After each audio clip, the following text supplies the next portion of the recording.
রাধে রাধে বন্ধুরা, এখন দেখো সকালবেলায় প্রভুজি কিছু মুদিখানার জিনিস নিয়ে এসছে। এখানে চাউমিন নিয়ে এসছে, গাজর নিয়ে এসছে, ফুলকপি নিয়ে এসছে, তারপরে সবজির মধ্যে আরও কিছু নিয়ে এসছে, সেটা তোমাদেরকে দেখাচ্ছি। এই দেখো এখানে নিয়ে এসছে মানকচু। তো তোমাদের আগের ভিডিওতে বলেছিলাম না যে আমাদের মন্দিরে মানকচু বাটা করেছিল, তো সেটা খেয়ে প্রভুজির খুব ভালো লেগেছিলো, তাই জন্য মানকচু নিয়ে এসছে। আর এখানে দেখো সকালবেলায় আজকে টিফিন বানাতে পারিনি তাড়াহুড়ো করে, ওই জন্য প্রভুজি নিয়ে এসছে। নিরামিষ একটা দোকান আছে এখানে, মিষ্টির দোকান, সেখান থেকে কচুরি তরকারি কিনে নিয়ে এসছে। তো ওটাই ভগবানকে দিয়ে আমরা প্রসাদ পাচ্ছি। আর এখানে দেখো আমার মেয়েকে কিছু কড়াইশুঁটি ছুলতে দিয়ে গেছিলো প্রভুজি, তো কিছুটা করেছে। তারপরে এবার আমি ছুলে নিচ্ছি। তো প্রভুজি কাজে চলে গেল, এবার রান্না বসিয়েছি, রান্না হচ্ছে। এরপরে আমি কি করছি, নিজেই নিজের একটু মানে রূপচর্চা করে নিচ্ছি ঘরে থাকা জিনিস দিয়ে। এখানে আলু কেটেছিলাম জানো তো, আলু ভাজবো বলে, তো সেই আলুর রস একটু মুখের মধ্যে মেখে নিচ্ছি। কারণ আলু না খুব ভালো ব্লিচের কাজ করে স্কিনে, কোনো কালো দাগ ছোপ মেছেদা থাকলে তো সেটা উঠিয়ে যায়। তো এখানে দেখো তাড়াহুড়া করে আলু ভাজবে বলে আলুটা আর মানে কাটার সময় নেই যে নিচে বসে কাটবো, আর আমার শরীরটাও খারাপ, তো তার জন্য গ্রেটারে গ্রেট করে নিয়েছি। আর এখানে ডাল সেদ্ধ করে নিয়েছি, ভাত হয়ে গেছে, আর এই কটা মটরশুঁটি ছাড়ানো হয়েছে। এরপরে দেখো মুখটা জল দিয়ে ভালো করে ধুয়ে নিচ্ছি। তো কতটা পরিষ্কার হয়েছে তোমরা দেখলে বুঝতে পারবে যে আগে কীরকম ছিল আর এখন কীরকম। তো আলুর রস কিন্তু খুব ভালো, আলুর রস, টমেটোর রস, এইগুলো কিন্তু মাখা স্কিনের জন্য খুব ভালো। তো তোমরাও ঘরে ইউজ করতে পারো, দেখবে ওই বাইরের ফেসিয়ালের থেকে হাতে না হাতে ফল দেখতে পাবে কিছুদিন ইউজ করার পরে।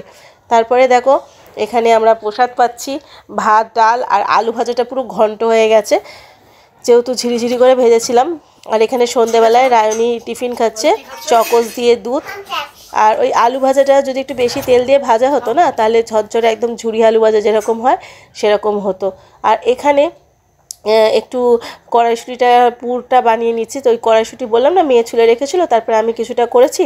আর এখানে কড়াইশুঁটির কচুরি বানাবো, তো তার জন্য পুর করছি।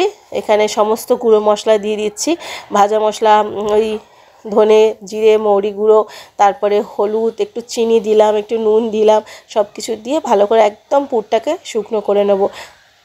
এরপরে দেখো মানে প্রভুজি দুধ নিয়ে এসছে, আর নিয়ে এসছে নারকোল। এই নারকোলটা নিয়ে এসছে কচু বাটা করবে তার জন্য, তো নারকোলটা আমি রেখে দিয়েছি কচু বাটাতে দেবো বলে। আর এখানে সবশেষে একটু দিয়ে দিচ্ছি গরম মশলা, এটা আমার ঘরে বানানো গরম মশলা। এটা দিয়ে একদম পুরটা হয়ে গেছে, একদম শুকনো শুকনো হয়ে গেছে। তারপরে আর একটা জিনিস করব ভগবানের জন্য, গাজরের হালুয়া তৈরি করব। তো তার জন্য প্রভুজি গাজরটা ঝিরিঝিরি করে কেটে দিয়েছে গ্রেটারে, আর এটাকে আমি ভালো করে ঘি দিয়ে একদম ভেজে নিচ্ছি, মানে ভাজতে ভাজতে পুরো গলে যাবে। তারপরে দেখো চিনি দিয়ে দিচ্ছি, মানে যে যেরকম মিষ্টি পছন্দ করো সেরকম হিসেবেই দেবে। আমি যতটা মিষ্টি পছন্দ করি সেরকমভাবে দিয়ে দিলাম একটা আন্দাজ অনুযায়ী। তারপরে চিনিটা গলে যাওয়ার পরে এখানে দিয়ে দিচ্ছি 1 প্যাকেট কাউ মিল্ক। তারপরে দুধের মধ্যে ভালো করে গাজরের হালুয়াটাকে ফুটিয়ে নেবো, কাজু কিশমিশ দিয়ে দিলাম। এরপরে ওই কড়াইশুঁটির কচুরি দিয়ে খাবে বলে প্রভুজি বললো একটু আলুর তরকারি করতে। তো এখানে খুব সিম্পলভাবে আর কি আলুর তরকারিটা করব, যেরকম আলু চচ্চড়ি করে সেরকম টাইপের। আর এখানে দেখো ময়দার মধ্যে ঘি, নুন, চিনি দিয়ে দিয়েছি, ময়দাটা প্রভুজি মেখে দিয়েছে। আর এখানে আমি কড়াইশুঁটির কচুরি করবো বলে পুর ভরে নিচ্ছি। আর আমার এখনও কিন্তু বিছনার চাদর পাতার সময় হয়নি, কি বলবো, আর কদিন ধরেই তোমরা দেখতে পাচ্ছ হয়তো টাইম করে উঠতে পারছি না।